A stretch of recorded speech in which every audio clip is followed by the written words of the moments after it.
కృపగల దేవుడు మన ప్రభువైన యేసయ్య పరిశుద్ధ నామములో కూడి వచ్చిన మీ అందరికీ నా హృదయపూర్వకమైన వందనాలు తెలియజేస్తున్నాను.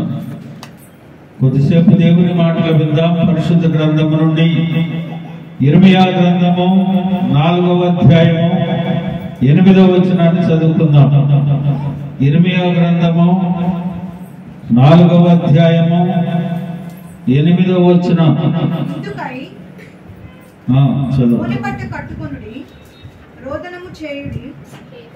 ఇందుకై గోనెపట్ట కట్టుకొనుడి, రోదనము చేయుడి, కేకలు వేయుడి. యెహోవా కోపాగ్ని మన మీదికి రాకుండా మానిపోలేదు. ప్రార్థన చేసుకుందాం. కృపగల దేవా, దయగలిగిన మా ప్రభువా, మీకే వందనాలు స్తోత్రాలు చెల్లిస్తున్నాము తండ్రి. ఇదిగోనైనా ఈ చదవబడిన లేఖన భాగం నీ బిడ్డలకు వివరించే జ్ఞానం నాకు లేదు. నీ సిలువ చాటు నన్ను మరుగుపరుచుకొని నీ మాటలు మాకు వినిపించి వాటిని మా హృదయాల్లో భద్రపరుచుకొని నీ వాక్యానుసారంగా జీవించే కృప మాకు అనుగ్రహించి మహిమ పొందమని మా ప్రభు అయిన యేసయ్య పరిశుద్ధ నామంలో అడిగి వేడుకొనుచు ప్రార్థిస్తున్నాను మా పరమ తండ్రి, ఆమేన్. ప్రియమైన దేవుని బిడ్డలారా, చదవబడిన లేఖన భాగంలో ఎందుకై అని అంటే ఎందుకై అక్కడ ఏదో జరిగి ఉండాలి. ఎందుకై గోనె పట్టు కట్టుకొనుడి, రోదనము చేయుడి, కేకలు వేయుడి. యెహోవా కోపాగ్ని మన మీదకి రాకుండా మానలేదు అని అంటున్నారు. దేవుని కోపం యూదా ప్రజలకు, యెరూషలేము నివాసుల మీదకి వచ్చింది. వారు ఆ బాధ నుండి తట్టుకోలేని పరిస్థితిలో ఉన్నారు. అందుకనే ఇందుకై అని అంటున్నాడు. 1వ వచనాన్ని మనం చూసినట్లయితే, ఇదే యెహోవా వాక్కు, ఇశ్రాయేలు నీవు తిరిగి రానుద్దేశించిన యెడల నా యొద్దకే రావలెను. నీవు ఇటు అటు తిరుగా మాటలు మాని నీ హేయ క్రియలను నా సన్నిధి నుండి తొలగించి అని అంటున్నాడు. మీరు హేయ క్రియలు చేస్తున్నారు, దేవుని మాట వినకుండా వారి ఇష్టానుసారంగా ప్రవర్తిస్తున్నారు. కనుకనే యూదా వారికి, యెరూషలేము నివాసుల మీదకి దేవుని కోపం వచ్చిందంట. దేవుని కోపం వచ్చి వారి శ్రమల పాలయ్యారు, ఇబ్బందులు పడుతూ ఉన్నారు. అప్పుడు అనుచున్న మాట ఏమిటంటే, మీరు గోనె పట్టు కట్టుకోండి, రోదనం చేయండి, కేకలు వేయండి అని అంటున్నాడు. హల్లెలూయా. ప్రియమైన దేవుని బిడ్డలారా, ఈ ఉదయకాల సమయం దేవుని వాక్యాన్ని మనం వింటా ఉన్నాం. ఎందుకు కేకలేస్తాడు మనిషి చెప్పండి? ఒక వ్యక్తి దారిని వెళ్తా ఉన్నాడు, మనల్ని దాటిపోయినప్పుడు మనం కేకేస్తాం. వెళ్ళే మనిషి వెనక్కి తిరిగి చూస్తాడు. ఎందుకు కేకలేస్తాం? ఆనందంతో ఉన్నప్పుడు కేకలేస్తాం. ఏదైనా అవసరతతో ఉన్నప్పుడు ఆ మనిషి గురించి కేకలు వేస్తాం. ఏదైనా ఇంటికి మనం వెళ్ళినప్పుడు, అమ్మా తలుపు తీయండనో, లేదా నేను వచ్చానో, నా అవసరతలు ఉందనో కేకలు వేస్తూ ఉంటాం. ఈ దినము కేకల గురించి మనం నేర్చుకుందాం. దేవుని వాక్యం అంటా ఉంది కదా, దేవుని కోపాగ్ని మన మీదకి వచ్చింది. మనము ఇరుకులో ఉన్నాం, ఇబ్బందిలో ఉన్నాం, శ్రమల పాలు అయిపోయాం. కనుక మీరేం చేయాలట? గోనె పట్టు కట్టుకోండి, రోదనం చేయండి, కేకలు వేయండి. దేవుని కోపం మన మీద ఉంది. ఆ కోపం తగ్గాలంటే కేకలు కావాలి. హల్లెలూయా. దేవుని సన్నిధికి ఊరికినే వచ్చావేమో, మౌనంగా ఉండి బైబిల్ పట్టుకొని వచ్చి ఏదో మాటలు వినేసి వెళ్ళటం కాదు. దేవుని సన్నిధిలో కేకలు వేయాలి. కేకలు వేసిన వారు దేవుని సన్నిధిలో ఏ రీతిగా ఆశీర్వదించబడ్డారో, ఆ కేకలు వారికి ఏ రీతిగా ఉపయోగపడ్డావో, ఆ కేకలే వారికి ఆశీర్వాదకరంగా ఏ రీతిగా దేవుడు మార్చాడో ఈ దినం పరిశుద్ధ గ్రంథంలో మనం కొన్ని విషయాలను తెలుసుకుందాం. చూడండి, కీర్తనాకారుడు అంటాడు కదా, 84వ కీర్తన 2వ వచనంలో ఒక చక్కని మాట అంటాడు. యెహోవా మందిరావరణం చూడవలనని నా ప్రాణం ఎంతో ఆశపడుతున్నది, అది సొమ్మసిల్లుతున్నది. జీవము గల దేవుని దర్శించుటకు నా హృదయమును నా శరీరమును ఆనందముతో కేకలు వేయుచున్నది. హల్లెలూయా. హృదయము, శరీరము. అసలు దేవుని మందిరానికి వస్తున్నామనేది తెలియదు. ఒక్కో చోట అయితే వారు చెప్పినవి వినాలి, మనం వాళ్ళు చెప్పినవి రాసుకుని చూసుకుని చేసుకొని చెప్పినవి వెళ్ళిపోవటమే. హృదయంలో కేకలు వేయటం ఉండదు, శరీరము కేకలు వేయటం ఉండదు. ప్రియమైన దేవుని బిడ్డలారా, ఈ దినం మనం నేర్చుకోవాల్సిన విధానంలో కేకలు వేసిన వారు దేవుని సన్నిధిలో ఏ రీతిగా ఆశీర్వదించబడ్డారో కొన్ని విషయాలు మనం తెలుసుకుందాం. ఈ మందిరంలోనికి వచ్చాం, దేవుని సన్నిధిలో మనం ఉన్నాం. నా హృదయమును నా శరీరమును ఆనందముతో కేకలు వేయాలి. హల్లెలూయా. ఇది 8:30కి ఆరాధన అంటే 10:30కి వస్తే 10:30కి వాక్యం పెడితే 11 అయితే ఏం చేయాలి? రేపు సిఎస్ఐ ఆయన రమ్మన్నాడు, క్రీస్తు సంఘం ఆయన రమ్మన్నాడు, ఇంకొక ఆయన రమ్మన్నాడు. మనం 11కి కూడా ముగించలేని పరిస్థితిలో ఉన్నాం. కొంచెం పెద్దల కాడ వస్తే ఇంకో చోటకు వెళ్ళడానికి అవకాశం దొరుకుతుంది. హల్లెలూయా. చూడండి, మన హృదయము దేవుని సన్నిధిలో, శరీరము కూడా ఆనందముతో కేకలు వేయాలట. మొదటిగా చూద్దాం. మొదటిగా కేకలు వేసిన వారు ఏ రీతిగా దీవించబడ్డారో, ఆశీర్వదించబడ్డారో చూడండి. యెహోషువ గ్రంథము 6వ అధ్యాయము 20వ వచనం. యెహోషువ గ్రంథం పుస్తకాలు ఇచ్చారు పిల్లలకి, ఎందుకు రాసుకోవాలిగా? ఏ రేటు పుస్తకాలు తీసుకున్న వాళ్ళు లేరా? యెహోషువ గ్రంథము 6వ అధ్యాయం 20వ వచనం. యాజకులు బూరలు ఊదగా ప్రజలు కేకలు వేసిరి. హల్లెలూయా. యాజకులు బూర ఊతున్నారు, యాజకుడు సువార్త చెప్తా ఉన్నాడు, దైవజనుడు దేవుని సన్నిధిలో నిలబడి బూర ఊతుతా ఉన్నారు. ప్రజలేం చేయాలి? కేకలు వేయాలి. హల్లెలూయా. స్తోత్రం చెప్పండి. హల్లెలూయా. హృదయము శరీరము ఆనందముతో కేకలు వేయాలట. దేవుని వాక్యం చెబుతుంది ఆ రీతిగా. దేవుని సన్నిధిలో మౌనంగా వచ్చి 4 మాటలు వినేసి వెళ్ళటం కాదు. హృదయము శరీరము ఆనందముతో కేకలు వేస్తే ఆశ్చర్యమైన కార్యం చూస్తాం. యాజకులు ఏం చేస్తా ఉన్నారు? బూరలు ఊదుతా ఉన్నారు. ప్రజలు కేకలు వేసి ఆ బూరల ధ్వని విన్నప్పుడు ప్రజలు ఆర్భాటముగా కేకలు వేయగా ప్రాకారములు కూలెను. హల్లెలూయా. ఎరుకో కోట గోడలు కూలిపోయినాయి ప్రజలు కేకలు వేసినప్పుడు. యాజకులు బూర ఊదుతున్నారు, ఆ ఎరుకో చుట్టూ కేకలు వేసుకుంటూ తిరుగుతూ ఉన్నారు. ప్రియమైన దేవుని బిడ్డలారా, నీ కుటుంబంలో ఎరుకో వంటి అడ్డు గోడ ఉన్నట్లయితే దేవుని సన్నిధిలో నీవు కేకలు వేసి ప్రార్థిస్తే ఆ అడ్డుగోడలు, ఆ ఇరుకులు, ఆ ఇబ్బందులు, ఆ కరువులు, ఆ కాటకములు కూలిపోవునుగాక. హల్లెలూయా. అట్టి కేకలు మనం వేయాలి. అందుకు దేవుని సన్నిధికి మనం వచ్చేది. యాజకులు బోర్లు ఊగుతూ ఉన్నారు, వెనకాల ప్రజలు ఆనందముతో కేకలు వేస్తా ఉన్నారు, ఆర్భాటంతో కేకలు వేస్తా ఉన్నారు. ప్రాకారాలు కూలిపోయాయి. దేవుడు వారికి వాగ్దానం చేసిన వాగ్దాన దేశంలో వారు ప్రవేశించడానికి వారి కేకలే వారికి ఆధారమైంది. హల్లెలూయా. ప్రియమైన దేవుని బిడ్డలారా, ఈ దినం దేవుని సన్నిధిలో ఉన్నావు.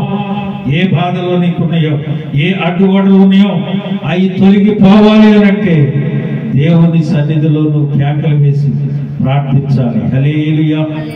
రెండవది చూడండి, న్యాయాధిపతుల గ్రంథం 7వ అధ్యాయము 20వ వచనం. న్యాయాధిపతుల గ్రంథం 7వ అధ్యాయము 20వ వచనం. అట్లు ఆ 3 గుంపుల వారు బోర్లు ఊదుచు ఆ కొండలు పగలగొట్టి ఎడమ చేతులతో దివిటీలు, కుడి చేతులు ఊదుటకు బోర్లను పట్టుకొని యెహోవా ఖడ్గము, గిద్యోను ఖడ్గమని ఏం చేశారంటే వాళ్ళు కేకలు వేసిరి. హల్లెలూయా. మిద్యానీయులు, అమాలేకీయులు దేవుని బిడ్డలు చుట్టుముట్టారు. వారు ఏం చేయాలో తినడానికి తిండి లేని పరిస్థితుల్లో గిద్యోను గానుగు చాటు నుండి గోధుమలు గొళ్ళవద్దు కొట్టుకుంటా కూర్చున్నాడు. దేవుని దూత వచ్చి అంటుంది, పరాక్రమం కలిగిన బలాఢ్యుడా, ఎందుకు నీవు ఆ రీతిగా ఉన్నావు? అమ్మా, దేని చేత అయ్యా, దేని చేత నేను వారిని జయించగలను అన్నాడు. ఆయన అన్నాడు, ఒకే మనుషుని నువ్వు కొట్టినట్టు వారి మిద్యానీయులను, అమాలేకీయులను కొడతావు, లేగు అని అన్నాడు. 3 గుంపులను తయారు చేసుకున్నాడు, తీసుకువెళ్ళాడు. కొండలు, బోరలు, దివిటీలే వారి ఆయుధాలు. అన్ని వేల మంది ప్రజలను జయించడానికి కారణమైంది. ఆ దివిటీలు పట్టుకున్నారు, కొండలు పగలగొట్టారు. వారు అక్కడి నుంచి వెళ్ళి దేవుని కేకలేస్తా ఉన్నారు, యెహోవా ఖడ్గము, గిద్యోను ఖడ్గమని కేకలు వేస్తా ఉంటే అమాలేకీయులు, మిద్యానీయులు పారిపోయారు. హల్లెలూయా. ఆ కేకలు విజయానికి కారణమైంది. ఆ కేకలు ఎరుకు కోట గోడలు కూర్చాయి. ప్రియమైన దేవుని బిడ్డలారా, దేవుని సన్నిధికి వచ్చి మౌనముగా కూర్చొని వెళ్ళటం కాదు, హృదయము శరీరము ఆనందముతో కేకలు వేసినప్పుడు ఒక అద్భుతమైన కార్యము నీ జీవితంలో, నీ కుటుంబంలో, నీ వ్యక్తిగత జీవితంలో చూడగలుగుతావు. అది కేకలు వేయటం అంటే, అది ఆశీర్వాదకరం అంటే. దేవుని సన్నిధిలో మౌనంగా ఉండటానికి కాదు మనల్ని దేవుడు పిలిచింది, చెప్పిన మాటలు విని వెళ్ళిపోవటానికి కాదు మనం వచ్చింది. మన హృదయము, మన శరీరము ఆనందముతో కేకలు వేసినప్పుడు అద్భుతాలను మనం చూడగలుగుతాం. హల్లెలూయా. చూడండి, ఒక స్త్రీ వచ్చింది యేసయ్య దగ్గరికి. మత్తయి సువార్త 15వ అధ్యాయం 22వ వచనాన్ని చూడండి. మత్తయి సువార్త 15వ అధ్యాయం 22వ వచనం. ఇదిగో ఆ ప్రాంతంలో నుండి కనాను స్త్రీ ఒకటి వచ్చి, ప్రభువా, దావీదు కుమారుడా, నన్ను కరుణింపుము, నా కుమార్తె దయ్యము పట్టి బహు బాధపడుచున్నదని కేకలు వేసెను. 28వ వచనం. అందుకు యేసు, అమ్మా, నీ విశ్వాసం గొప్పది, నీవు కోరినట్టే నీకు అవునుగా కానీ ఆమెతో చెప్పాను. ఆ గడియలోనే ఆ కుమార్తె స్వస్థత పొందెను. హల్లెలూయా. కేకలు వేసి యేసయ్యను పిలుస్తా ఉంది, దావీదు కుమారుడా, నన్ను కరుణించయ్యా, నా కుమార్తె దయ్యం బట్టి దురాత్మతో పీడించబడతా ఉంది. కేకలు వేస్తా ఉంది, కరుణించమని అడుక్కుంటా ఉంది. ఆయన అంటా ఉన్నాడు, అమ్మా, నీ విశ్వాసము గొప్పదమ్మా, నీవు కోరినట్లే అవుతుంది అని. ఈ ఉదయకాల సమయం దేవుని సన్నిధికి వచ్చాం.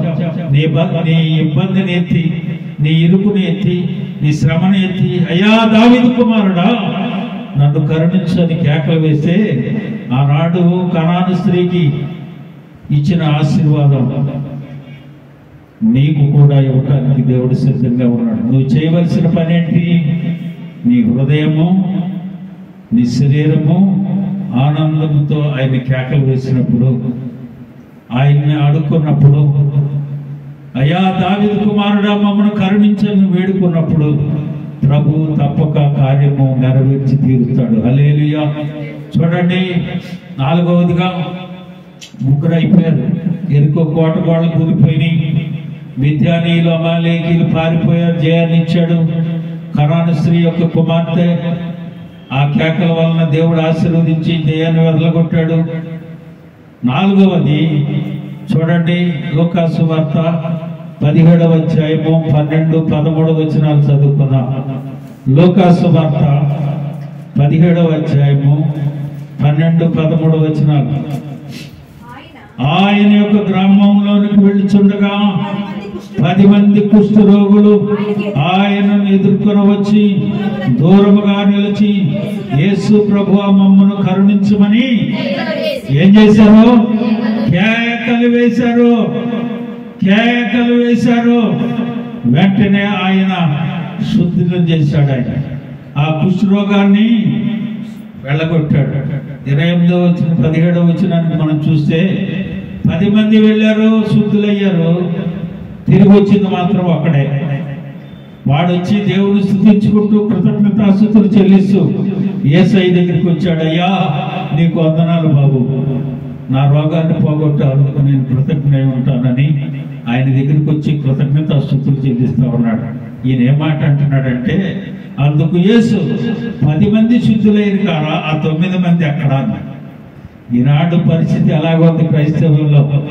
అవసరతలు ఉన్నప్పుడు, అక్కర్లు ఉన్నప్పుడు, ఇరుకులు ఉన్నప్పుడు, ఇబ్బందులు ఉన్నప్పుడు, శరీరంలో రోగం ఉన్నప్పుడు, బాధలు పడినప్పుడు దేవుడి సన్నిధికి వస్తాం. దేవుడు కార్యం చేసిన తర్వాత మన కుటుంబాన్ని దీవించినాక మనం ఏం చేస్తాం తెలుసా? ఆ రోజులే మనకు పనులు ఉంటాయి, ఆ రోజులే ఇబ్బందులు వస్తాయి. అప్పుడు ఇబ్బందులు ఉన్నా ఏమున్నా అన్నం వండుకోపోయిన దేవుడి సన్నిధికి వస్తాం. ఇప్పుడు అడ్డంకులు వస్తాయి, ఇప్పుడు అవసరాలు వస్తాయి. ఈ కుష్ఠరోగి పరిస్థితి అలాగే, బాగుపడగానే వెళ్ళిపోయారు. ఒక్కడే వచ్చాడు, 9 మంది ఎక్కడ అన్నాడు. ప్రియమైన దేవుని బిడ్డలారా, అలాంటిది మనం చేయకూడదు. చేసినా చేయకపోయినా, తిన్నా తినకపోయినా, ఉన్నా లేకపోయినా ఎప్పుడు దేవుని యందు విశ్వాసం కలిగి నమ్మకంగా ఉంచాలి. హల్లెలూయా. 10 మంది కుష్ఠరోగం పోగొట్టుకున్నారు, ఒక్కడే తిరిగి వచ్చాడు. అలాగనా మనం ఉండకూడదు. దేవుని సన్నిధిలో ఎప్పుడు మనం కృతజ్ఞమై ఉండాలి. చూడండి, 5వదిగా గుడ్డి బర్తమయ్య అనే ఒక వ్యక్తి ఉన్నాడు. 18 లూకాసు వార్త 38-39 వచ్చిన లూకాసు వార్త 18వ అధ్యాయము 38-39. అప్పుడు వాడు, యేసు దావీదు కుమారుడా నన్ను కరుణించమని ఏం చేశాడు? కేకలు వేసెను. ఊరకుండమని ముందర నడుచువారు వారిని గద్దించారు, గాని వాడు మరీ ఎక్కువగా దావీదు కుమారుడా నన్ను కరుణించమని కేకలు వేశాడు. కొంతమంది చూడండి, దేవుని ఆత్మచేత ప్రేరేపించబడి గట్టిగా అరిచి కేకలు వేస్తూ ఉంటారు. వారు ఊరికినే కేకలేరు, దేవుని ఆత్మచేత ప్రేరేపించబడి కేకలు వేస్తారు. వాళ్ళు కాదు కేకలు వేసేది, ఆత్మ తానే మన పక్షంగా దేవునికి విజ్ఞాపనం చేస్తున్నాడని రోమీయులకు రాసు అపోస్తలుడైన పౌలు గారు చెప్తాడు.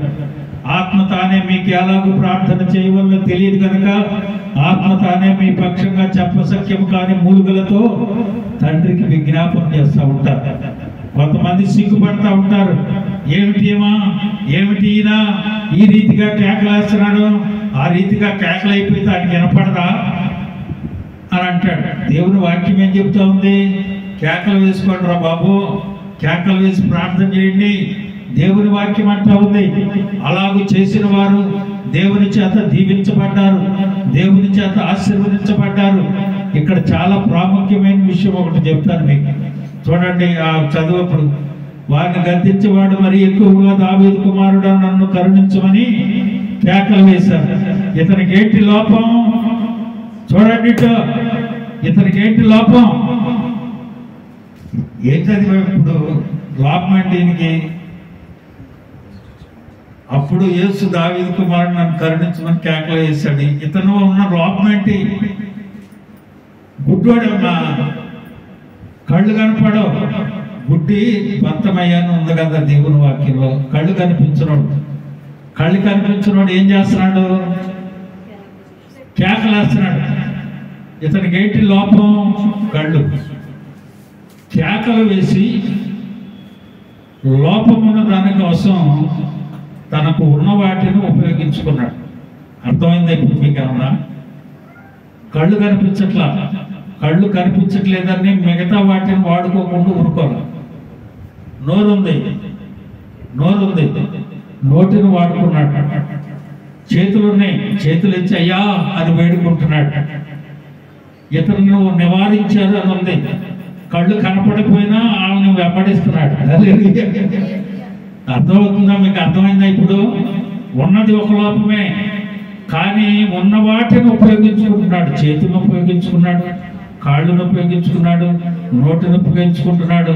దావీదు కుమారుడా అని కేకలు వేస్తున్నాడు. చాలా మంది మన వాళ్ళు ఏం చేస్తారంటే, నాకు చదువు లేదండి, వాక్యం రాదు. మిగతాది ఏమైంది? నోరుంది, కళ్ళున్నాయి, కాళ్ళున్నాయి, చేతులున్నాయి. దేవుని సన్నిధిలో చేతులు ఎత్తి ప్రార్థన చేసుకోవచ్చు. అది ఇచ్చాడుగా దేవుడు, దాన్ని ఉపయోగించుకోవచ్చుగా. ఈ గుడ్డి బర్తమై లోపాన్ని బట్టి నిలబడలేదు, కానీ దేవుడు తనకిచ్చిన దాన్ని ఉపయోగించుకొని లోపము కలిగిన దాన్ని పొందుకున్నాడు. హల్లెలూయా! ఈ దినమును అది చేయాలి. చూడండి, చాలా మందిలో మనం వాక్యం చదువుతున్నాం కానీ అర్థం అవ్వట్లేదండి, చదువుతున్నాం కానీ మాకు తెలియట్లేదండి, అసలు చదివే రాదండి నాకు అంటాం. మా పెదనాన్నగారు ఉండేవాళ్ళు, మా పసుమారు నేను వెళ్తూ ఉంటాను, 2వ ఆదివారం అక్కడికి వెళ్ళేవాడు. ఆయనకి చదువు రాదు, పేపర్ చదవడు, ఏం చదవడు, సంతకం చేయడు, ఏలు ముద్రే.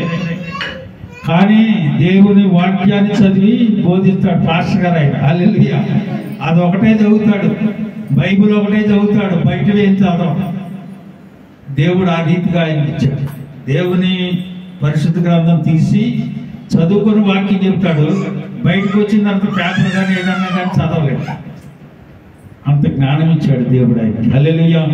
నా యొక్క 30 సంవత్సరాల సేవా జీవితంలో అలాంటి యథార్థవంతుడు నేను ఎవరిని చూడలేదు. అంత యథార్థంగా ఉంటాడు మనిషి. ఎవరిని పడితే ఆడిని పులిపీటి ఎక్కలేడు, ఎవరిని పడితే ఆడిని ప్రార్థన చేయని అనడం, ఎవరిని పడితే ఆడిని దగ్గరికి వెళ్ళడం. దేవుడు ఆయనకి చెబితే తప్ప కానీ నన్ను కూడా నేను సేవలోకి వచ్చిన తర్వాత కూడా నేను ఎప్పుడన్నా పొరపాటున ఆ ఏరియాకి వెళ్ళినప్పుడు ప్రార్థనలో కూర్చున్నప్పుడు మామూలుగా మీతో పాటు బయట కూర్చోవటమే, పిలిచేవాడు కాదు. ఒకరోజు వచ్చాడు ఇంటికి, వచ్చి ప్రభు చెప్పాడు నిన్ను పిలిపించి వాక్యం చెప్పించమన్నాడు అని అన్నాడు. మరి నాకు అప్పటికి మనకి కైకలూరు, సిగురుకోట, ఈ కలపర్రు ఇవి వెళ్తా ఉన్నా. మరి ఆయన అక్కడికి రావటానికి ఎలా వీలవుతున్నానో చాలా దూరం కదా, బంధం దగ్గరికి రావాలంటే మాటలా అని అంటే ఆయన చెప్పాడు, నీకు చెప్పా, మధ్య వారధిని నేను ఆయనకి నీకు తెచ్చి వాక్యం చెప్పించుకోమని చెప్పాడు తప్ప నువ్వు వస్తావో రావో నాకు అనవసరం. నువ్వు వస్తారా లేకపోతే లేదు. అయ్యి చెప్పాడు, నీకు చెప్పా, నువ్వు వస్తారా లేకపోతే అన్నాడు. సరే ఆలోచించి ఒక మాట చెప్పాను, అయ్యా 2వ ఆదివారం వస్తా, మిగతా రోజులంటే నా వల్ల కాదు. దాదాపు చాలా దూరం, గుడివాడ జంక్షన్ వెళ్ళి గుడివాడ వెళ్ళి, గుడివాడ నుంచి పామార్ వెళ్ళి, పామార్ నుంచి జుజువారం వెళ్ళి, జుజువారం నుంచి పసమార్ వెళ్ళి, చాలా దూరం. అవన్నీ తిరిగి ఉదయం బయలుదేరి వెళ్ళి వచ్చేటప్పటికి రాత్రి అయ్యేది. అక్కడికి వెళ్ళి వాక్యం చెప్పించుకోమన్నాడు. ప్రియమైన దేవుని బిడ్డలారా, దేవుని మీద ఆధారపడి ఆయన సన్నిధిలో వేడుకుంటే ఆయనకు అసాధ్యమైంది ఏమైనా ఉందా? చెప్పండి, ఏమైనా ఉందా? ఆయనకు అసాధ్యమైంది ఏమీ లేదు. హల్లెలూయా. మన హృదయము మన శరీరము ఆనందముతో కేకలు వేసి ఆయన పాద సన్నిధిని మనం వేడుకుంటే మనం ఏదైతే కోరుకుంటున్నామో అది నెరవేర్చి తీరుతాడు. ఈరోజు భర్తమై కళ్ళు లేవని ఊరుకోలా, చెవులతో విన్నాడు యేసయ్య వస్తున్నాడని, వాటిని ఉపయోగించుకున్నాడు. చేతులతో చప్పట్లు కొట్టి యేసయ్యా దావీదు కుమారుడు అంటున్నాడు, వాటిని ఉపయోగించుకున్నాడు. నోరిచ్చాడు దేవుడు, నోటిని ఉపయోగించుకున్నాడు.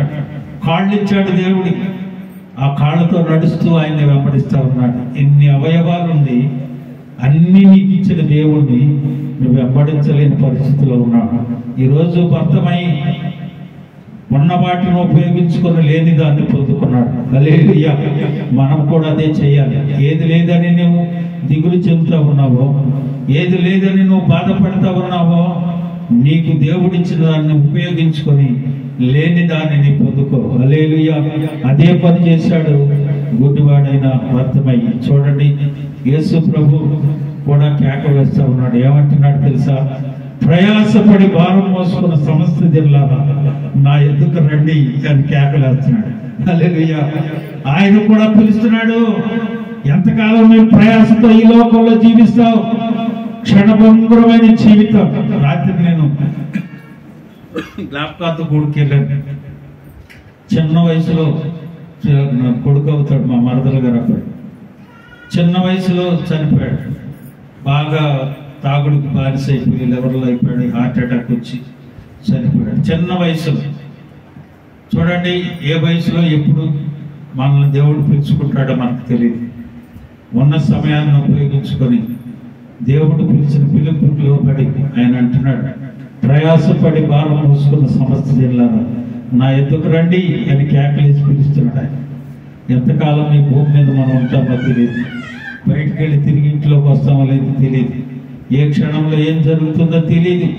ఆ పరిస్థితిలోనే ఉన్నాం.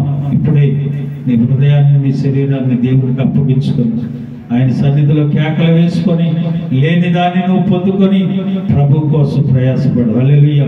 చివరగా ఒక మాట చెప్పి నేను ముగిస్తాను. చూడండి, మత్తయి సువార్త 25వ అధ్యాయము 6వ వచనం. మత్తయి సువార్త 25వ అధ్యాయం 6వ వచనం. అర్ధరాత్రి వేళ ఇదిగో పెండ్లి కుమారుడని ఎదుర్కొని రండని కేకలు వినపడ్డాయి. 10 మంది కన్యకలు వెళ్ళారు. కొందరు 5 బుద్ధి కలిగిన వారు, 5 బుద్ధి లేని వారు. బుద్ధి లేని వారు నూనె సిద్ధపరచుకోకుండా వెళ్ళారు. యేసయ్య వచ్చే టైం దొరికింది. అలాగనే నువ్వు కూడా నూనె లేకుండా సిద్ధుల్లో నీ ఆత్మ జీవితాన్ని వెలిగించుకోకుండా ఉంటే ఆయన వచ్చినప్పుడు ఇదిగో పెళ్లి కుమారుడు అని అనగానే ఆయన కేక వినగానే అందరూ లోపలికి వెళ్తారు. సిద్ధపడిన వారు పైకి వెళ్ళిపోతారు. కేక వినబడే సమయం, ఆ కేకలు మనకు వినబడబోతున్నాయి. కడబోర శబ్దంతోనూ దేవుని బోరతోనూ రాబోతున్నాడు ఆయన. ఆ కేకలు విని నువ్వు ప్రవేశించడానికి అర్హత లేకపోతే విడవపడతావు. ఏదో నీవు తెలుసుకో. ఈ ఉదయకాల సమయం ప్రియమైన దేవుని బిడ్డలారా, దేవుని వాక్యం అంటూ ఉంది కదా, గోనె పట్టు కట్టుకోండి, రోదన చేయండి, కేకలు వేయండి. దేవుని కోపాగ్ని ఒకవేళ మన మీదకి వస్తూ ఉందేమో, ఆ కోపాగ్ని తగ్గాలి అని అంటే కేకలు వేసి ఆయన సన్నిధిలో ప్రార్థించినప్పుడు మన మీద కనికరిపడి ఆయన మనలను విడిచిపెడతాడు. ఉదయకాల సమయం అటు కృప ప్రభు మనకు అనుగ్రహించుగాక. అందరూ తల్లవంచండి.